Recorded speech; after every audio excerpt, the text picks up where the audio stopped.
Un orphelin est sans cesse car personne ne l'aimait. Oui, tu vois? Quand il pleurait beaucoup, la lumière s'étendit. Oui. Il était donc l'enfant le plus triste de la terre.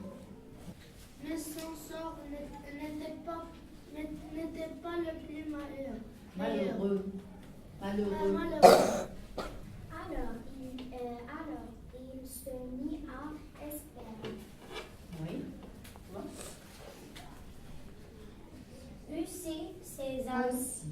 Aussi, ses amis se mirent à l'appeler. Puisqu'il était sauvé, il se mit à sourire. Il se mit à sourire. Oui.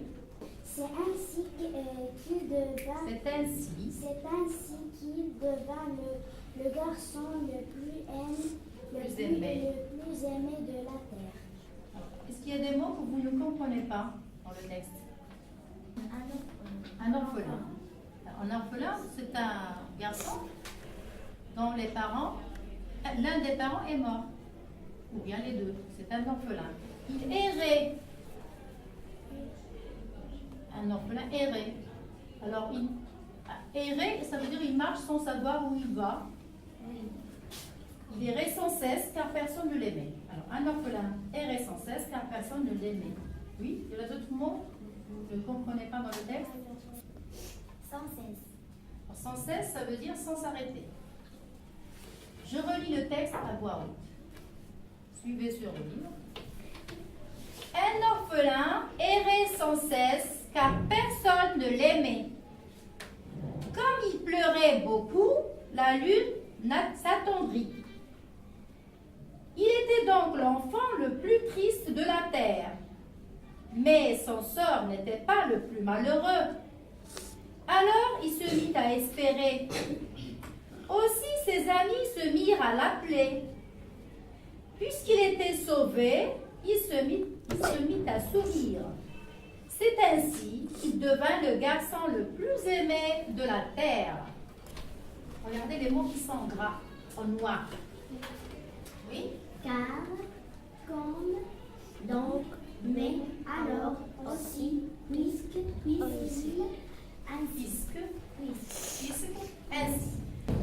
Alors tous ces mots que vous avez vus en gras, ça exprime trois choses. Il y a la cause, la conséquence et l'opposition.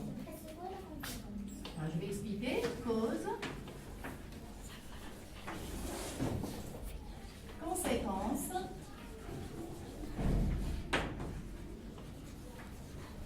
et l'opposition.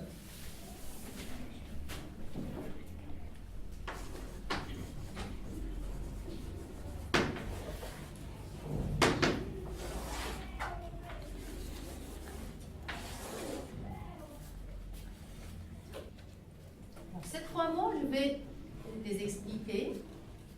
Et je commence par le mot cause. Par exemple, je ne suis pas allée à l'école à cause de la tempête de neige qui a bloqué les routes. Je ne suis pas allée à l'école à cause de quoi? De la tempête.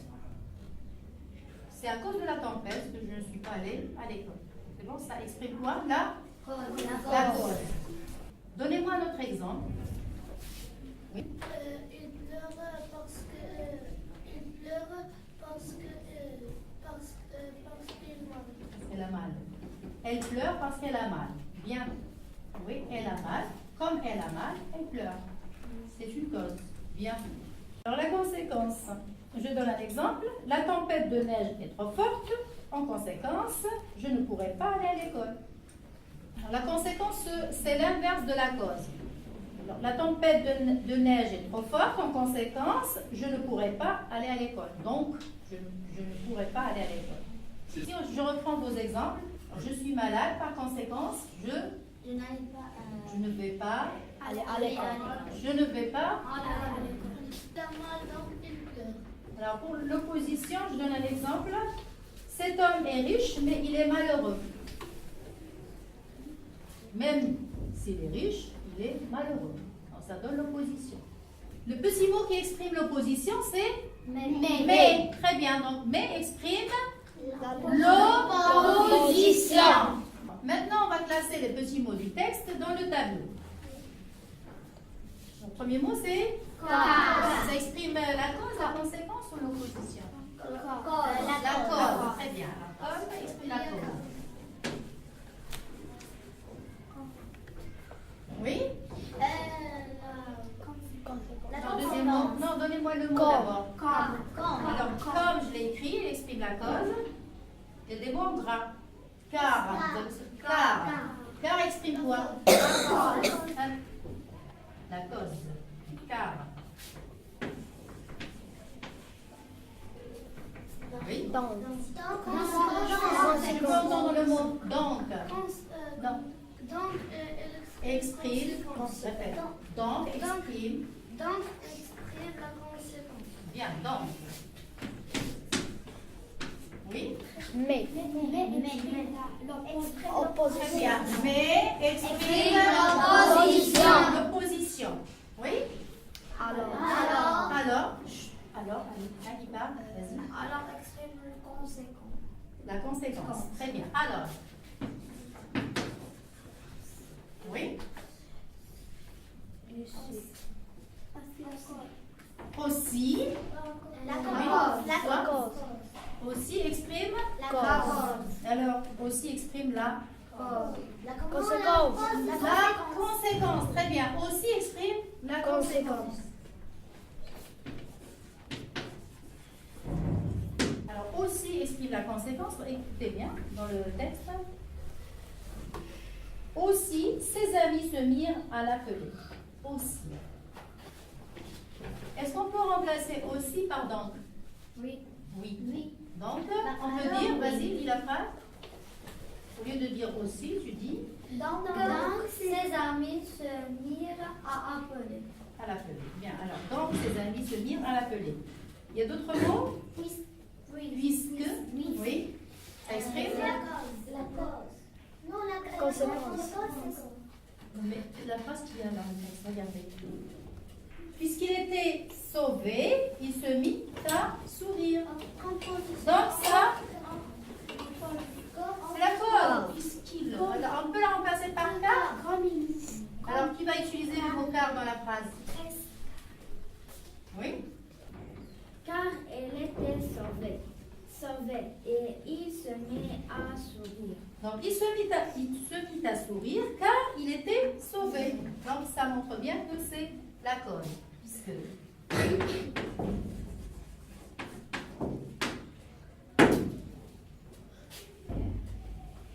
Donc, vous voyez, ici, il y a un mot qui est ainsi. Ainsi exprime très bien la conséquence. Ainsi exprime la conséquence. Bien. Ces mots, ce sont des mots de liaison. Et on appelle ça aussi des connecteurs. Alors, les mots de liaison ou connecteurs. Connecteurs.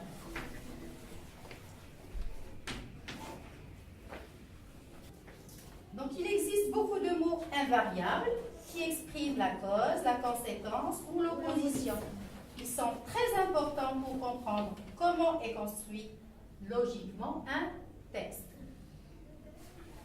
Alors, un texte ou un récit, c'est ce qu'on va apprendre aujourd'hui.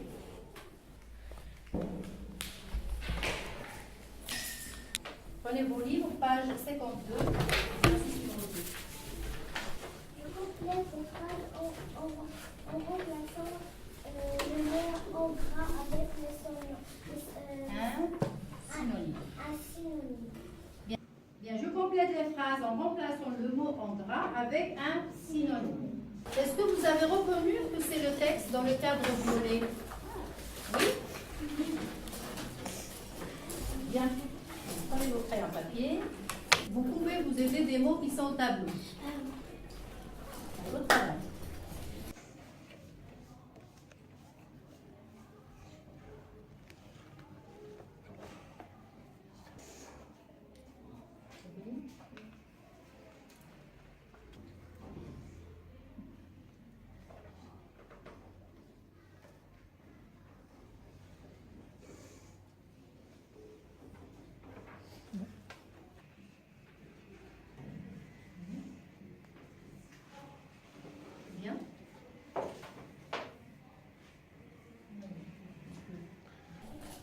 Maintenant, on corrige. Oui. Un orphelin errait sans cesse, puisque personne ne l'aimait. Puisque personne ne l'aimait, ça exprime quoi? La cause. Deuxième phrase. Car il pleurait beaucoup la lune s'attendrit. Bien, car il pleurait ou bien puisqu'il pleurait beaucoup, la lune s'attendrit. C'est bien, ça exprime quoi? La cause. Bien. La phrase suivante. Oui. Il était alors l'enfant le plus triste de la terre. Il était alors l'enfant le plus triste de la terre. Ça exprime quoi? Conséquence. La conséquence. Bien. La phrase suivante. Oui. Mais son sort n'était pas malheureux.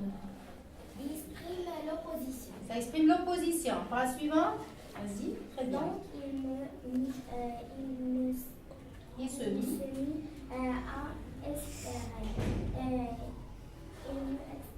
à espérer. Ça exprime.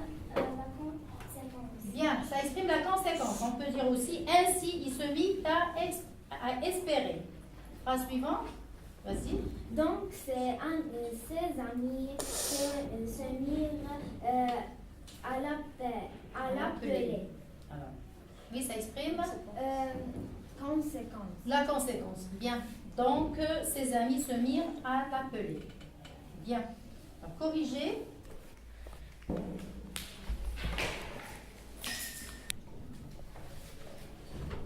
Regardez dans la page 52, je retiens.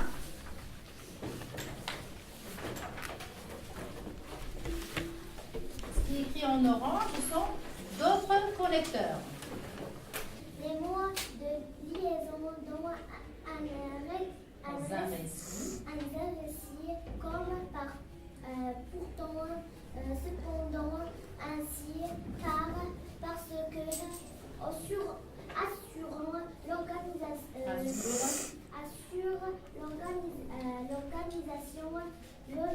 logique du texte. Ça, c'est très important. Alors, ces connecteurs assurent l'organisation logique du texte.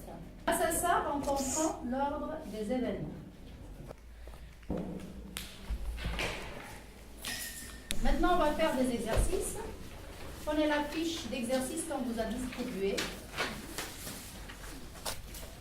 Prenez vos crayons papier. Les phrases du texte ont été mélangées. Remets-les dans le bon ordre. A. Mais aucune n'a fonctionné. B. Cependant, ces calculs étaient justes. C. Leonardo da Vinci a conçu des machines extraordinaires qui anticipaient des découvertes comme le sous-marin ou l'hélicoptère. D. C'est pourquoi aujourd'hui, on peut construire certaines de ces machines. C. En effet, les connaissances techniques de son époque ne permettaient pas de les réaliser. L'ordre du texte, c'est. Alors, qu'est-ce qu'on doit faire dans cet exercice? On met les phrases au bon ordre. Oui, on met les phrases dans le bon ordre. Au lieu de recopier les phrases, on met les lettres dans l'ordre de l'histoire. Qu'est-ce qui va vous aider pour retrouver l'ordre de l'histoire? Des mots de liaison, des connecteurs, qui vont vous aider à mettre les phrases dans l'ordre logique.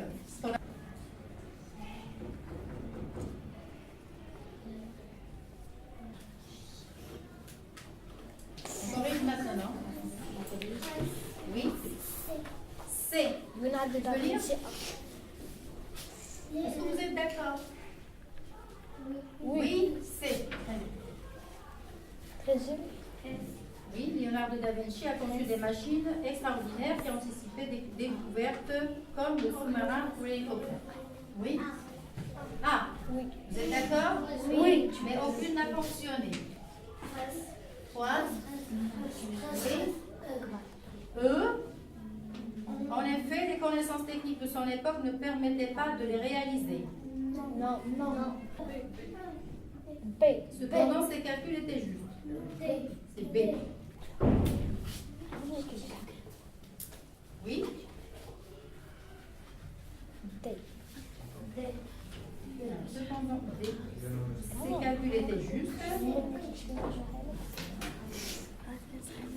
effet. D. E. En effet. En effet, les conséquences techniques de son époque ne permettaient pas de les réaliser. E. Et après, c'est D. C'est pourquoi aujourd'hui, on peut construire certaines de ces machines. Bien. Parmi les 3 connecteurs de liaison, et ou mais, barre les 2 qui ne conviennent pas. La reine Éléonore était gentille. Alors vous allez barrer, ou bien et ou mais. Elle était vraiment trop distraite. Allez, on va faire quoi maintenant? On va barrer. Qu'est-ce qu'on va faire? On va barrer. Barrer les 2 connecteurs. Voilà, les 2 connecteurs parmi les 3. Alors, pour bien répondre, posez-vous la question, est-ce qu'il s'agit de la cause, de la conséquence ou de l'opposition? Et faites attention, et ET, c'est une conjonction de coordination. D'accord? Ça, c'est pour vous aider. Allez.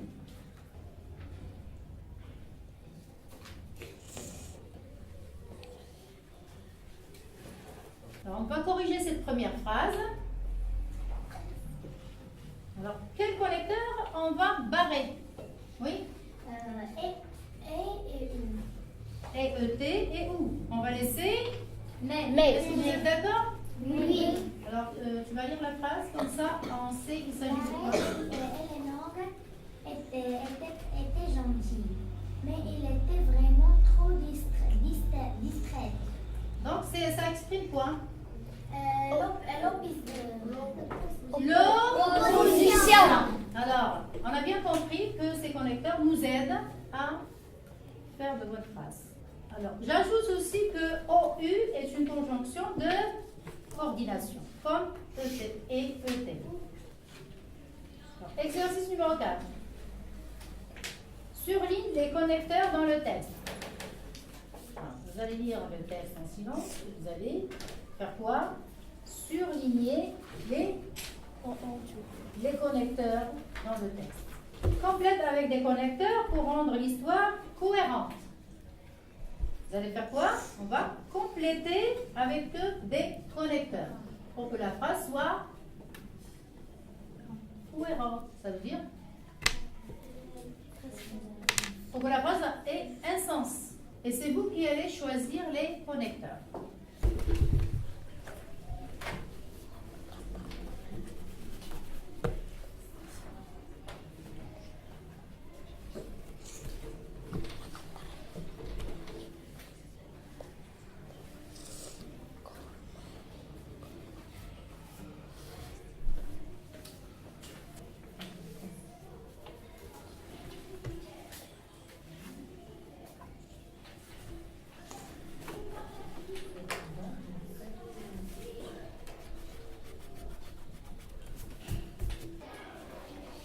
Vous avez bien compris à quoi ça sert les mots de liaison, les connecteurs?